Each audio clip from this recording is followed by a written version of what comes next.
kids and travel the world and not be able to have a be very compatible sexually.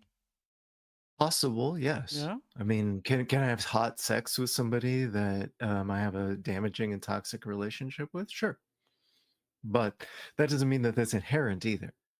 Um, is it possible also to have hot sex with somebody that you raise kids with and have a long-term relationship and beautiful travel and ease? Absolutely. I've worked with those couples. They're lovely. Okay, so and what about the other case then? If you're married, you're happy, but the sex doesn't work. It's like, would you say there's salvation? I heard that because I once heard that if the sex doesn't work, it means that the relationship doesn't work. That's what I'm trying to debunk here. Yeah, no, it's absolutely not true. Not true. Okay. Um, so every couple gets to decide what they aspire to get out of their relationship and what they are comfortable with in order to maintain relationship, what their bottom line of this is good enough is for them. um what I can say is I've worked with couples where they were in alignment. Sexual connection wasn't that important with them, and so they had sex infrequently, but that wasn't the goal, the focus of treatment. It was something else, and then that's fine. That's not necessary. You can have a good relationship without. You can have a good relationship that doesn't have a sexual connection, but have it be really important that you change that. I've also worked with a lot of couples where they lost the sexual connection and they wanted to get it back.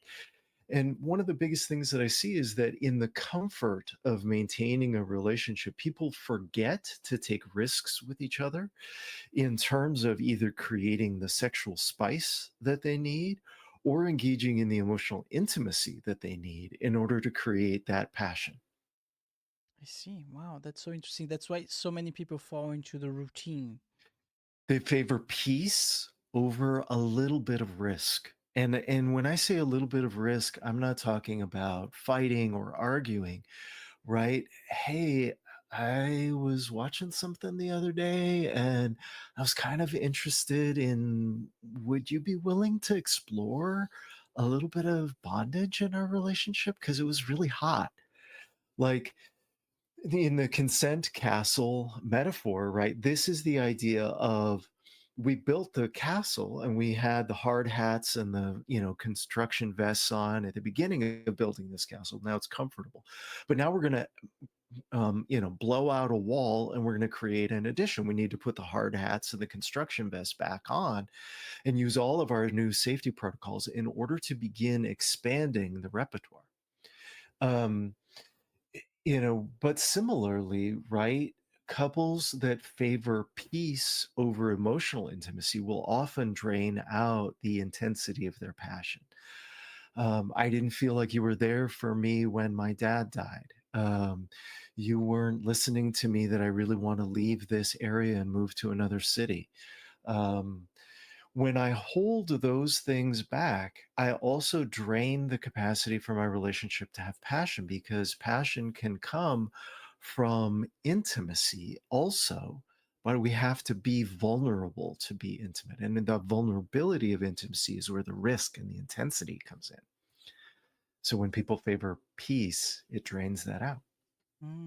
So it all comes back to communication. You need to communicate, and you need to be vulnerable during this communication in order to create the intimacy that is required to allow the passion to survive. And you need to create an environment that works for your partner to communicate with you. Oh, how do you do that? I don't know. It depends on your partner, So it's right? They're a unique instrument. So, a lot of, for example, in my practice, a lot of women will try to have really direct conversations with their male partners and they'll put out all of their information thinking I'm communicating well with him. Here's what I want, here's what I like, here's what I don't like, here's what I need emotionally from you, here's what I need sexually from you. And in the meantime, he's feeling totally overwhelmed and flooded. And then she says, so what do you want? And he's like, he's just stuck, no words. And a part of what I often will teach a woman in that kind of dynamic, or a high communication partner of any gender with a lower communication partner of any gender, is you need to predict for your partner the topic of conversation. You need to create silence that they can speak into. And you need to be open and validate differences when they arise. So she backs up in this example, right? She backs up. She says, I really am interested in what do you need? And then they go through a process of listening. Maybe 1, 2, 3 times he doesn't say anything, but eventually he's like, oh, she's really going to be silent, you know? And a few minutes into that silence, for the first time, he says, well, I'd like a little more time to hang out with my friends. And then she goes, what do you mean you want more time to hang out with your friends? That's ridiculous. You already hang out with them so much.